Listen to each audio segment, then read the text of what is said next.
जय हिंद। आप सभी आर्मी वर्दी लवर्स का आपके अपने चैनल में एक बार फिर से स्वागत है। दोस्तों, आर्मी अग्निवीर 2025 के लिए जो हम क्लासेज कर रहे थे उसमें आज साइंस की पहली क्लास में आपका टेस्ट होने वाला है। यानी आज आपका विज्ञान का टेस्ट होगा और देखते हैं आप विज्ञान में कितना स्कोर करते हो और कितनी आपकी तैयारी है। और ये क्या है, ये आपका स्पेशल टेस्ट पेपर है। अब ये स्पेशल क्यों है? क्योंकि इसमें ऐसे क्वेश्चंस हैं जो आपके एग्जाम में आते हैं और हम आपके एग्जाम जो आपका एक्सपेक्टेड है कि जून में होने वाला है उसके लिए हम तैयारी कर रहे हैं। तो उसके लिए पेपर बनाया गया है कि आप इसमें कितना स्कोर करते हो। आप जितना भी स्कोर करते हो आपको कमेंट करके बताना है और आपके स्कोर को बढ़ाकर मैक्सिमम तक ले जाना मेरा काम है, ठीक है। लेकिन आपको कमेंट करके जरूर बताना है कि आपने कितना स्कोर किया है। और इसमें मैंने अलग अलग पोर्शन भी रखा है, जैसे भौतिक विज्ञान के अलग क्वेश्चंस रखे हैं, जीव विज्ञान के अलग क्वेश्चंस रखे हैं, रासायनिक विज्ञान के अलग क्वेश्चंस रखे हैं। इस तरीके से ये पेपर डिजाइन किया गया है जैसे एग्जाम में आता है, ठीक है, क्योंकि सभी से आते हैं ना क्वेश्चंस। इस तरीके से पूरा का पूरा वैसा ही पेपर है। तो ये समझना कि आप एक रियल पेपर दे रहे हो, साइंस का रियल पेपर दे रहे हो, ऐसे ही आपको इसको अटेंड करना है और लास्ट में कमेंट करके बताना है कि आपने कितने क्वेश्चन सही किए हैं। आंसर साथ में मैं आपको बताते हुए चलूंगा, ठीक है। आप कितने सही कर सकते हैं ये आपको खुद देखना है और उसके बाद स्कोर को बढ़ाने का काम अपना है। तो चलिए अब बिना देरी के शुरुआत करते हैं। और मुझे बहुत अच्छा लगता है कि आप इतनी मेहनत कर रहे हो, आप पढ़ रहे हो, ठीक है, और लाइक करके मुझे भी मोटिवेट कर देते हो। चलो कर देना लाइक जिसने नहीं किया। पहला क्वेश्चन देखो क्या है। पहला क्वेश्चन है आपका कि बल का एसआई मात्रक क्या है। ये अपने को बताना है कि बल का एसआई मात्रक क्या होगा, यानी कि फोर्स के यूनिट क्या है। ऐसा एक क्वेश्चन है वो फिक्स आपके एग्जाम में आएगा। तो सारी की सारी यूनिट आपको याद मैं करवाने वाला हूं, टेंशन मत लेना। अभी इसका टेस्ट दीजिए और आप आंसर कीजिए। अगर आपको पता है तो कर दीजिए, नहीं पता तो कोई बात नहीं, काउंट कर लेना कि आपने गलत किया या सही किया। सही किया तो काउंट करते हुए चलना। तो इसका करेक्ट आंसर क्या हो जाएगा आपका? न्यूटन हो जाएगा। Option number B correct answer हो जाएगा कि जो फोर्स है, बल है, उसकी ऐसा यूनिट क्या हो जाएगी? न्यूटन हो जाएगी। अगले क्वेश्चन पे चलते हैं। देखो आपको पता है ना, एक ही मैं आपसे टेस्ट लेता हूं, उसके बाद मैं आपको सब कुछ सिखाते हुए चलता हूं और टेस्ट में मैं आपसे ज्यादा बातें नहीं करता, बस आपका टेस्ट चल रहा होता है। हाँ, कुछ इंपॉर्टेंट बातें हैं वो मैं आपको बताते हुए चलूंगा। इस क्वेश्चन को बताओ, बहुत इंपॉर्टेंट है और ये तो सोशल मीडिया पे ट्रेंड भी होता रहता है हमेशा। अरे इंस्टाग्राम चलाते रहते हो ना, यूट्यूब चलाते रहते हो, तो वहां पर ये दिखता ही रहता है शॉर्ट्स में। क्या है कि कौन सा नियम कहता है कि प्रत्येक क्रिया की समान और विपरीत प्रतिक्रिया होती है? बताओ कौन सा है। यानी every action have equal and opposite reaction. बताओ किसमें है, कौन सा हो जाएगा? न्यूटन का थर्ड लॉ हो जाएगा। न्यूटन का थर्ड लॉ यानी न्यूटन का तीसरा नियम आपका option number C correct answer हो जाएगा। ये कहता है न्यूटन का तीसरा नियम कि every action have equal and opposite reaction. Equal का मतलब क्या होता है? समान होता है, कि समान रिएक्शन होगा और विपरीत प्रतिक्रिया भी होगी, ये बताता है। ठीक है जी, चलो अगले क्वेश्चन पे चलते हैं। अगला क्वेश्चन क्या है? निर्वात में प्रकाश की गति कितनी होती है, ये अपने को बताना है। What is speed of light in vacuum? निर्वात में आपको बताना है कि प्रकाश की गति कितनी होती है, लाइट की गति। अरे अपना जो लाइट है ना, जिस रोशनी में आप देख रहे हो, इसकी गति बतानी है। बड़ी तेजी से भागती है लाइट, ठीक है। कई बार हम सोचते हैं ना यहां से लाइट लगाएंगे तो थोड़ा समय लगेगा, नहीं, बड़ी तेजी से चलती है। तो कितना हो जाएगा यहां पर? 3 × 10⁸ मीटर पर सेकंड जिसने किया है उसका बिल्कुल सही है। क्या हो जाएगा? बिल्कुल सही हो जाएगा। 3 × 10⁸ मीटर पर सेकंड। बहुत इंपॉर्टेंट क्वेश्चन और बार बार एग्जाम में आने वाला क्वेश्चन है। उम्मीद करता हूं आप सभी को याद जरूर होगा, नहीं था तो अब कर लेना। देखो, विद्युत धारा मापने के लिए किस उपकरण का उपयोग किया जाता है? क्वेश्चन नंबर चौथा है कि जो विद्युत धारा है यानी इलेक्ट्रिक जो करंट है उसको मापने के लिए, उसको मेजर करने के लिए कौन सी डिवाइस का यूज किया जाता है? तो सभी स्टूडेंट बताइएंगे विद्युत धारा के लिए। बताओ आंसर। आंसर आपका आ गया होगा, मुझे पता है। तो आंसर क्या हो जाएगा आपका? यहां पर एमीटर हो जाएगा। Option number B correct answer हो जाएगा, जिसके द्वारा हम विद्युत धारा को मापते हैं। जिसके द्वारा किसको मापा जाता है? विद्युत धारा को मापा जाता है, यानी इलेक्ट्रिक करंट को मापा जाता है। ये वो क्वेश्चंस है जो बार बार एग्जाम्स में रिपीट होते हैं। ये क्वेश्चंस पता नहीं कितनी बार पूछा गया है, अलग अलग तरीके से पूछा जाता है। बहुत इंपॉर्टेंट है कि मायोपिया यानी निकट दृष्टि दोष को ठीक करने के लिए किस प्रकार के लेंस का उपयोग किया जाता है। मैं आज आपको एक ट्रिक भी बता दूंगा जिससे आपको हमेशा के लिए याद हो जाएगा। पहले आप आंसर कीजिए अगर आपको पता है तो मायोपिया है यानी जो निकट दृष्टि दोष है उसको ठीक करने के लिए कौन से लेंस का उपयोग किया जाता है। आंसर आ गया होगा सभी का। तो इसका करेक्ट आंसर हो जाएगा कॉनकेव लेंस यानी अवतल लेंस का उपयोग किया जाता है। अवतल लेंस का किसका उपयोग होता है? अवतल लेंस का। अब याद कैसे करोगे? देखो, निकट दृष्टि की बात करें, निकट का मतलब क्या है कि छोटी सी दूर, थोड़ी सी दूर की बात कर रहा है तो बड़े वाला आएगा। अवतल बड़ा है ना, और अगर दूर दृष्टि की बात करेगा दूर, तो क्या होगा? छोटे वाला आएगा। यानी विपरीत याद रख लेना।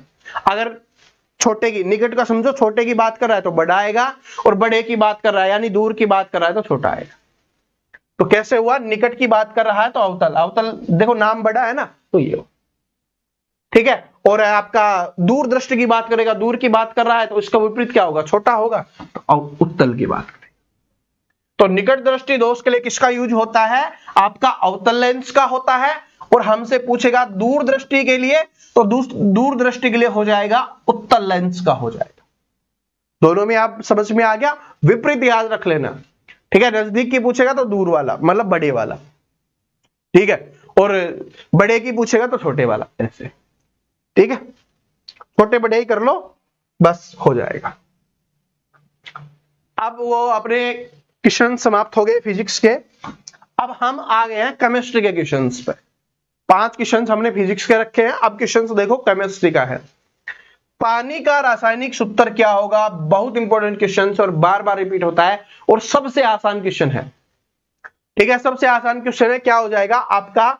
Option number C H2O। इसके लिए तो समय देने की ही आवश्यकता नहीं है, आप सभी को याद ही है ये तो, ठीक है। क्या हो जाएगा आपका? H2O हो जाएगा।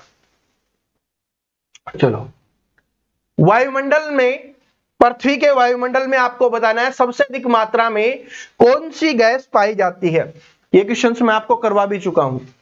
तो बताइए, पृथ्वी के वायुमंडल में सबसे अधिक मात्रा में कौन सी गैस पाई जाती है? तो यहां पर सभी का आंसर आ गया होगा। तो option number B correct answer हो जाएगा कि नाइट्रोजन है वो सबसे अधिक मात्रा में पाई जाती है। कितनी पाई जाती है? 78% पाई जाती है।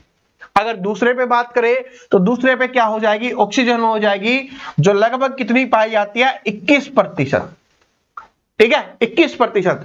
और कभी कभी एग्जामिनर इसको 20.95% भी लिख के देता है। अगर ऑप्शंस में ये वाला दिया हुआ है तो वो वाला नहीं देगा, वो वाला दिया हुआ तो ये वाला नहीं देगा, तो दोनों में कंफ्यूज नहीं होना।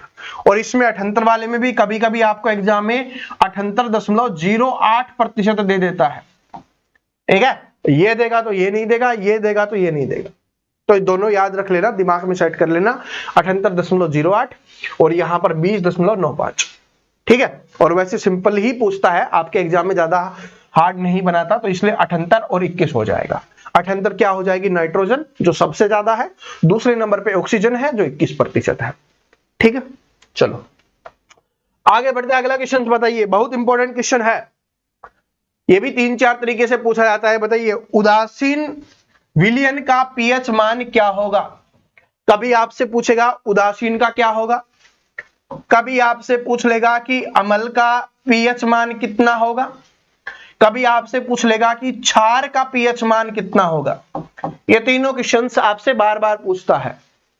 तो बताइए, देखो अम्ल है ना, 7 से जो कम होगा, 7 से कम, ठीक है, 7 से कम होगा वो क्या हो जाएगा? आपका अम्ल का पीएच मान होता है।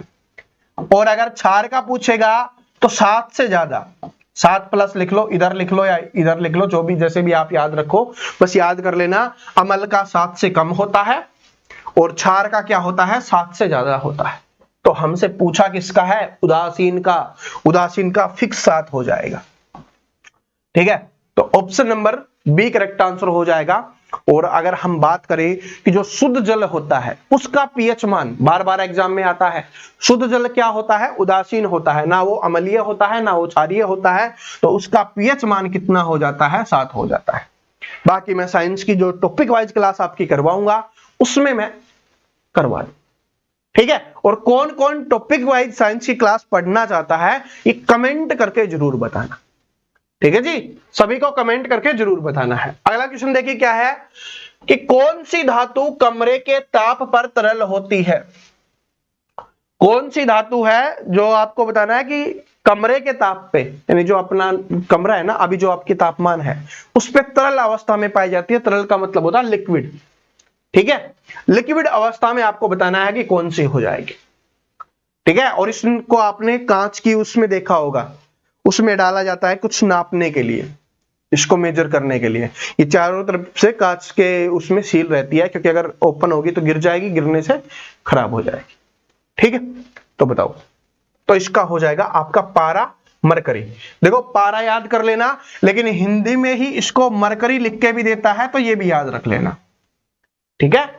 कभी पारा नहीं देगा, हिंदी वाले स्टूडेंट के लिए बता रहा हूं, आपको मरकरी ही लिख के दे देगा, तो याद कर लो, ठीक है। इसलिए इंग्लिश और हिंदी में दोनों में मैंने क्वेश्चंस आपके लिए तैयार किए हैं ताकि कोई भी आपको प्रॉब्लम ना हो।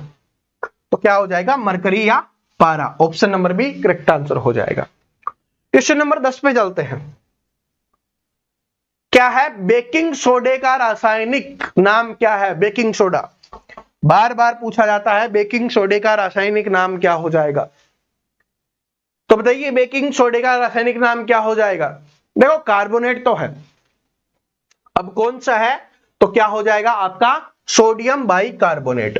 Option number B correct answer हो जाएगा, सोडियम बाइकार्बोनेट। और इसका फॉर्मूला भी पूछ लिया जाता है, तो फॉर्मूला भी याद रख लेना, NaHCO3 पूछा जाता है कि सोडियम बाइकार्बोनेट का फॉर्मूला क्या है, तो क्या हो जाएगा? NaHCO3, ठीक है। NaHCO3 सोडियम बाइकार्बोनेट, या इसको बेकिंग सोडा भी बोला जाता है, ठीक है। चलो अगला क्वेश्चन, आप बायोलॉजी के आपके क्वेश्चन आ गए हैं, ठीक है।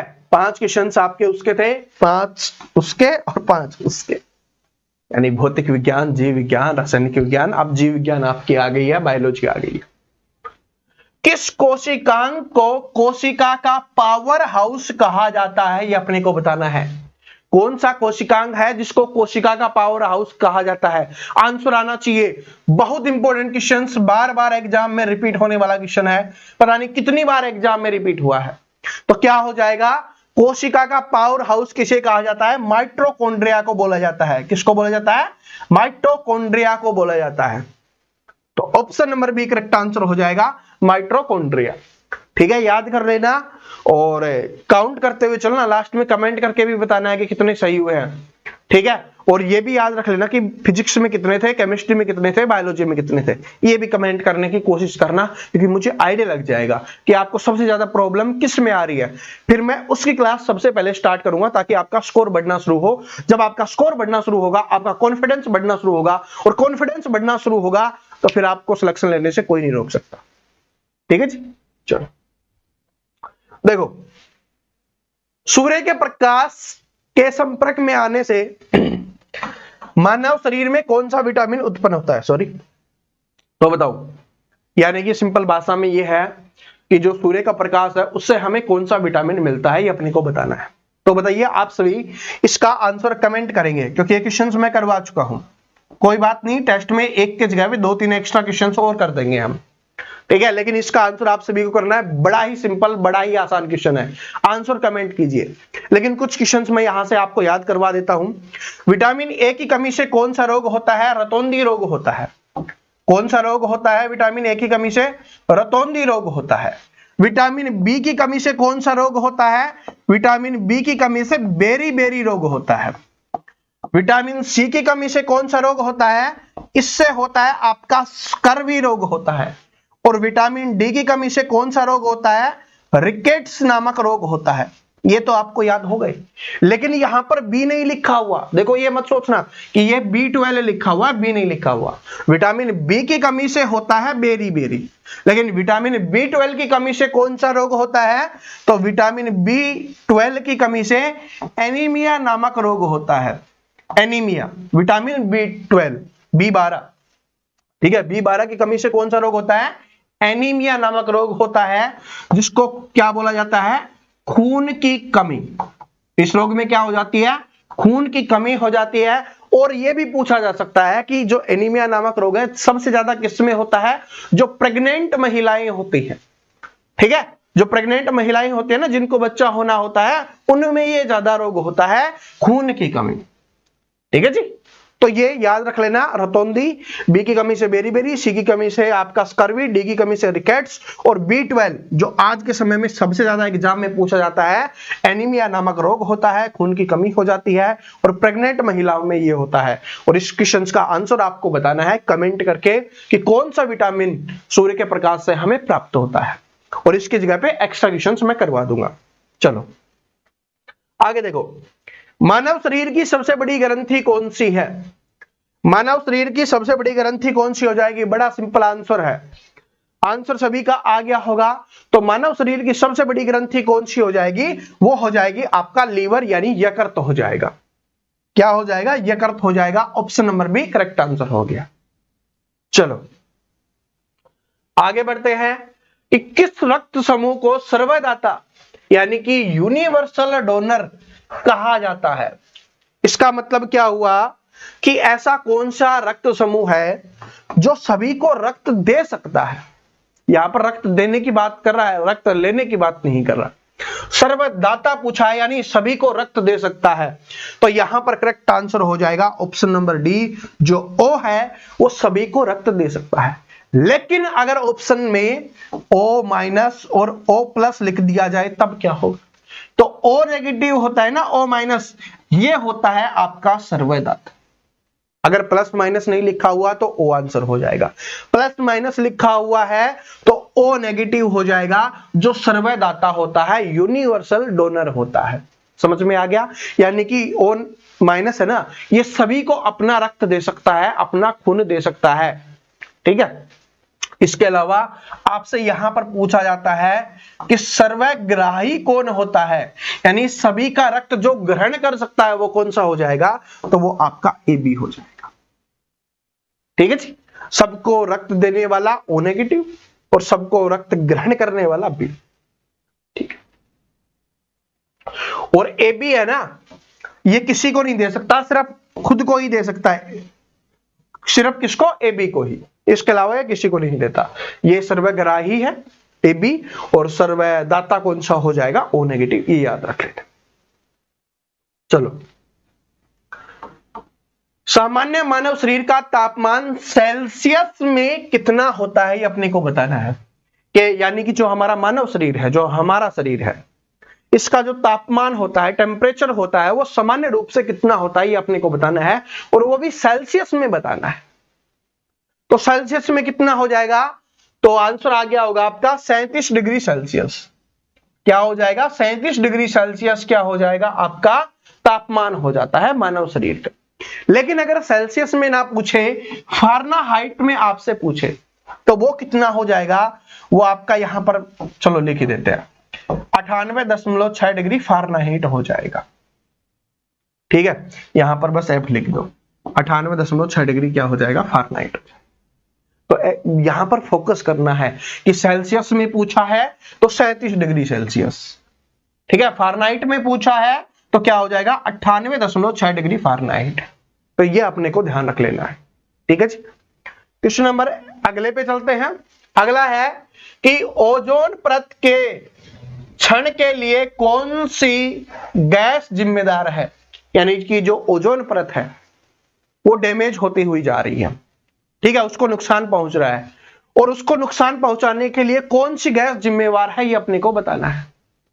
और ओजोन परत को रक्षा कवच भी बोला जाता है। क्या बोला जाता है? रक्षा कवच बोला जाता है, क्योंकि ये सूर्य से आने वाली पराबैंगनी किरणों को रोकती है। किसको रोकती है?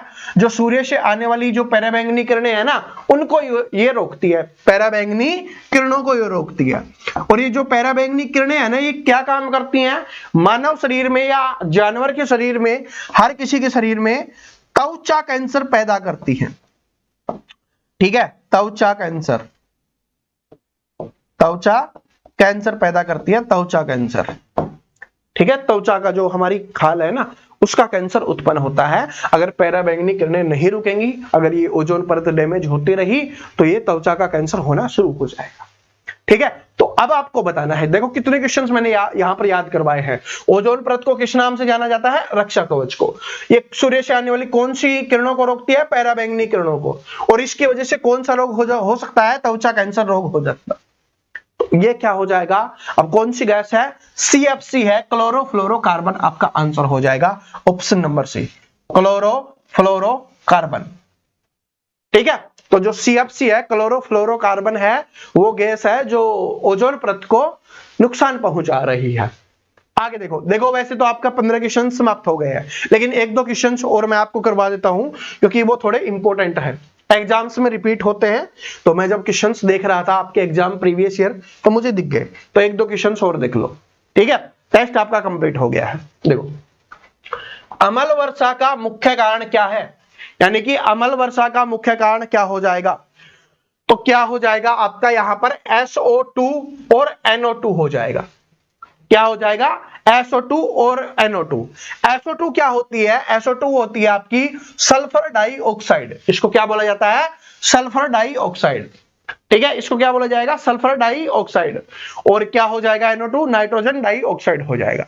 सल्फर डाइऑक्साइड और नाइट्रोजन डाइऑक्साइड, इनका नाम भी पूछ लिया जाता है, लिख दिया जाता है, तो याद रख लेना। और अम्ल वर्षा का प्रमुख कारण है SO2 और NO2। अगला क्वेश्चन देखते हैं, बस ये लास्ट क्वेश्चन कर लेते हैं कि कौन सा ऊर्जा स्रोत नवीनीकरण है? यानी कि नया कौन सा है? ऊर्जा का कौन सा स्रोत? ऊर्जा मतलब समझ रहे हो ना, कि जो अपनी लाइट वगैरह है, ठीक है, उसका आपको बताना है। ठीक है, कौन सा है नए वाला जो सबसे ज्यादा हम यूज कर रहे हैं अभी? देखो, सारी चीजें, कोयला है पहले से आ रहा है, पेट्रोल पहले से आ रहा है, प्राकृतिक गैस पहले से है। अभी सबसे ज्यादा चलन में कौन सी है? सौर ऊर्जा है, सोलर एनर्जी या सौर ऊर्जा। यानी जो सूर्य से ऊर्जा इकट्ठी होती है ना, वो, अरे घरों में सोलर पैनल लगा हुआ होगा, ठीक है, हमारे तो लगा है भाई, ठीक है, क्योंकि वो बहुत जरूरी है। ठीक है, हमारे देश को, प्रकृति को बचाने के लिए बहुत ज्यादा जरूरी है। तो आने वाले समय में सरकार काम भी कर रही है, गांव तक और भी पहुंचेगा, क्योंकि इसमें सब्सिडी वगैरह भी दी जा रही है। समझ रहे हो? तो ये है। तो आज आपका साइंस का टेस्ट यहां पर समाप्त होता है। बताना कि जीव विज्ञान में आपको प्रॉब्लम आई, आपको भौतिक विज्ञान में प्रॉब्लम आई, या आपको रासायनिक विज्ञान में प्रॉब्लम आई। कमेंट करके जरूर बताना। कितना स्कोर हुआ ये भी कमेंट करके बता देना। और भाई, क्लास अच्छी लगती है तो लाइक, कमेंट, शेयर जरूर कर दिया करो। ठीक है, और जितने भी स्टूडेंट पहली बार आए हैं, मैथ पढ़ना है, रीजनिंग पढ़ना है, साइंस पढ़ना है, जीके पढ़ना है, और सभी को पढ़ना है बहुत अच्छे से, तो चैनल को सब्सक्राइब करके बेल आइकन को जरूर प्रेस कर लेना, ताकि आने वाली अपनी क्लास मिल सके। और डेली सभी 9 बजे पढ़ा करो। अगर आप डेली सभी 9 बजे पढ़ना शुरू कर दोगे ना, तो मैं आपके लिए दूसरी क्लास भी लगाना शुरू कर दूंगा। जो आप डिमांड करते हो ना, सर जी एक दिन में 2 क्लास, लेकिन वो तभी पॉसिबल हो पाएगा जब आप सभी 9 बजे पढ़ना शुरू कर दोगे। तो फिर हम शाम के 4 बजे या 5 बजे आपकी दूसरी क्लास करवा देंगे, लेकिन वो तभी पॉसिबल है जब आप सभी 9 बजे पढ़ोगे, एक साथ पढ़ोगे। ठीक है, क्योंकि कोई लेट पढ़ रहा होता है, फिर ऐसी 2 क्लास पॉसिबल नहीं हो पाएंगी। ठीक है, तो उम्मीद करता हूं आज की क्लास पसंद आई होगी। कौन कौन टॉपिक वाइज पढ़ना चाहता है ये भी कमेंट करके बता देना। और हंसते रहो, मुस्कुराते रहो, पढ़ते रहो। मिलते हैं नेक्स्ट वीडियो में। जय हिंद।